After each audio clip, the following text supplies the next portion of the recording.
Just like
Thank you very much, and thanks for giving up your time this afternoon so I can have a chat with you. It's been a busy week, and therefore it's very nice to be here with you, and I'm really looking forward. I think I'm going to come round from table to table.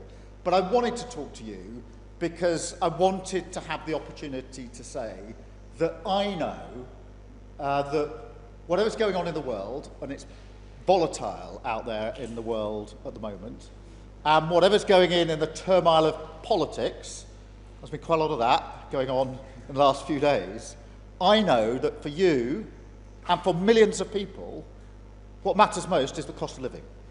Actually paying the bills, getting through, improving living standards, public services that work. These are the things that matter hugely for people. They're the things that we were charged with changing when we won the election. And I know that's what matters most, from personal experience. When I was growing up, we didn't have enough money to pay our bills. And I know what it feels like to sit around the kitchen table worrying about the fact that you can't make ends meet. And that's what people are doing across the country. And our job is to change that. But I also know it's the most important issue that we must focus on, because I know what I'm fighting for and who I'm fighting for. I've got the most working class cabinet in the history of this country sitting around my cabinet table. And I'm really proud of that. Really proud of what they bring to the table. Their personal journeys to get there. Their experiences. But it is utter nonsense to suggest that that means everybody gets a fair chance in life. Utter nonsense. I feel very strongly about this. I'm in that cabinet as Prime Minister, having come from a working class background, to be Prime Minister of this country. But that's the exception. That is not the rule. Even within my own family. My brother, who died last year, he had difficulties learning when he was growing up. He spent his adult life wandering from job to job in virtual poverty. This system, this political system, didn't work for him. And there are millions of people in the same boat. Children in poverty, young people who don't get the opportunities they deserve, millions of people held back because of a system that doesn't work for them, who are not given the dignity, the respect, the chance that they deserve. And I'm fighting for them. I am their Prime Minister, and this is their government. And I will never give up on that fight. There are some people in recent days who say the Labour government should have a different fight, a fight with itself, instead of a fight for the millions of people who need us to fight for them. And I say to them, I will never walk away from the mandate I was given to change this country. I will never walk away from the people that I am charged with fighting for. And I will never walk away from the country that I love. And that is the country who I truly believe we are, a compassionate, reasonable, live and let live country, a diverse country, where given half the chance, we'll help each other out. That is who we are as a country, and I want to serve every single part of that country. The country that I love. But the fight coming up in politics, the real fight, is not in the Labour Party. It's with the right-wing politics that challenges that. The politics of reform. The politics of divide, divide, divide. Grievance, grievance, grievance.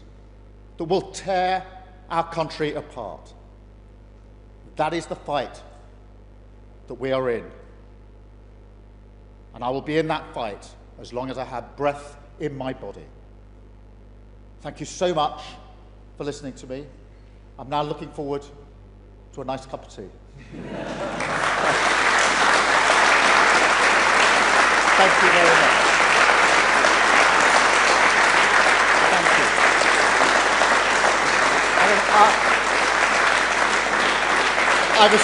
I was reliably told that there was a gentleman in an Arsenal scarf here, so if you'll forgive me, I'm going to start there, and I'll come round and see the rest of you. Thank you. I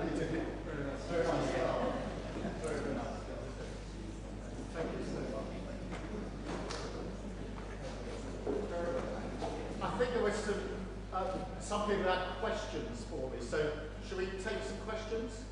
Or I should actually say, any contributions, because it doesn't have to be a question.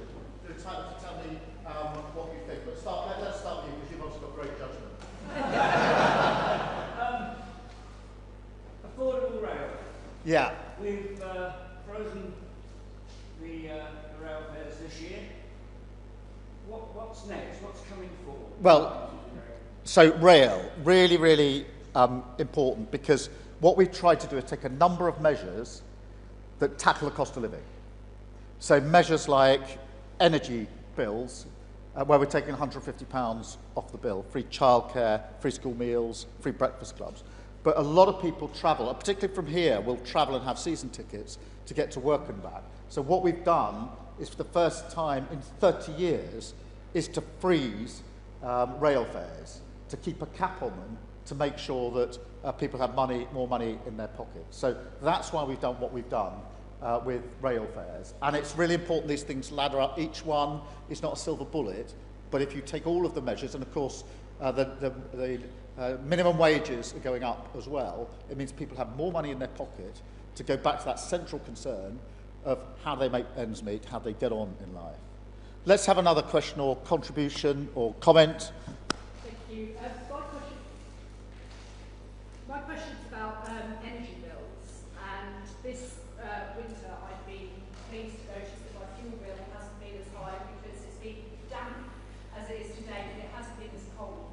So what's the government going to do for us going forward if we have a cold winter ahead next year? Yeah, so really good, because I think for many people the energy bill is the one at the moment they worry about the most, particularly in the winter period. And so what we're doing is, in April, we're taking £150 off the energy bills for every single household. So £150 off the bill. For those 6 million who are the sort of poorer households in the country, we've already taken 150 off. So for them, there's both elements of this, which is really important. I should say there's another element of this, and that is what's going on internationally, because the conflict in Ukraine doubled your energy bills. So Ukraine isn't some distant conflict where it's a battle between right and wrong, which it is, and we stand with the Ukrainians. It's actually something that comes effectively through your letterbox every month, because the bills have gone up. They're still 40% higher because of the conflict in Ukraine. So the work we're doing internationally to try to get to a just and lasting peace in Ukraine, which is really important in its own right for Ukrainians, for Europe and for us, is also really important for getting our energy bills down. And that'll get it down by a lot more than £150. So both of those need to come together. Is there anything more you would do? Oh, I don't know. But it does worry, I mean, energy bills really worry people, because they then don't turn the heating on, don't turn it up so high. These are all the things that ladder up to people feeling, I'm not getting the deal I should be getting in life. I'm not being able to do what I should be able to do. And it really, really matters to people. Who else has got a question? Yes, sir. The child poverty strategy that came out in 2025 is really strong. What my question is that with resources getting really stretched, you know, a housing association calls them a tenant, GP calls them a patient, school calls them a pupil. They're the same people, the same issues. And how do you get these different silos to communicate, use it as a framework, to collaborate more, so resources and funding can be used to really support the families that everyone is here? Yeah, hugely important, because in all of these issues, but child poverty is an example of them, there's usually lots of things that need to be dealt with, and they are usually dealt with in slightly different compartments, and we need to bring it together. And doing that, the reason we've got a child poverty strategy is so it can go across the department. So it's not just in one of the silos, it's actually across all the departments. And it all comes together because there's a two-child benefit limit which has dragged hundreds of thousands of children into poverty under the last government, for which they should never be forgiven, frankly. But at the same time, there's the work that needs to be done to ensure that people get more money in their pocket through wages that actually reflect the job that they're doing, wages that if their minimum wages are rising. There's the work that needs to be done on free school meals, which we're rolling out to a much greater extent, free breakfast clubs. But that's not just about money, that is also about giving children a chance. Because if you arrive at school with no breakfast, you're not going to learn very much. Whereas if you go to a breakfast club, get something to eat, you can have a better chance. And so that child won't be held back. And it goes back to this business about being held back. Children in poverty struggle to reach their full potential. There is shed loads of evidence to that effect. So the policy of holding children back in poverty is a policy of holding children back from their potential. And it is, a myth to suggest that people can go as far as their talent will take them. You can't go as far as your talent will take you if you're growing up in poverty. And that's why it is about money, but it's about who we are, what we believe in, and who we're fighting for. Did I see a hand over here? Yes, sir. My name's Johnny. I work for a homelessness charity. So coming up with an age range slightly from To the homelessness generally? Yeah. Certainly for young people, we know that the single biggest cause of homelessness is family breakdown. So I'm interested in what support those interventions that can be designed to keep families together. Yeah. So that we don't end up with a lost generation who are left without homes. So I think that's important, like prevention services. Really important. I mean, on homelessness, we've put in £3.5 billion, so a record amount into homelessness. We put in 37 million to help organisations that are helping with homelessness, because they tend to know in their own patch what the best thing to do is. And so we need to provide the support so people have got a roof over their head. But the real way to tackle this is to make sure people don't get into that position in the first place. And that can be marriage breakdown, family breakdown, can be very often mental health, particularly with younger people, and of course poverty. So we need to put in the mental health provision, and brings me back to cost of living. We need to make sure that people have got adequate resource. The other thing that is really important is to get rid of no-fault evictions, which we're doing, because too many people have a roof over their head and then they don't have a roof over their head through no fault of their own. So all these things need to ladder up. Yes, we need to, where people are already homeless, provide the support to get them somewhere to, and it's not just a roof over your head, it is a roof over your head, that really matters, but you will know it's the other support that needs to go in around it. Otherwise, it tends to be temporary and relapse rather than actually a root off, but we need to get to grips with the root causes of it as well. Thank you very much. I'm going to have that cup of tea now, if you don't mind.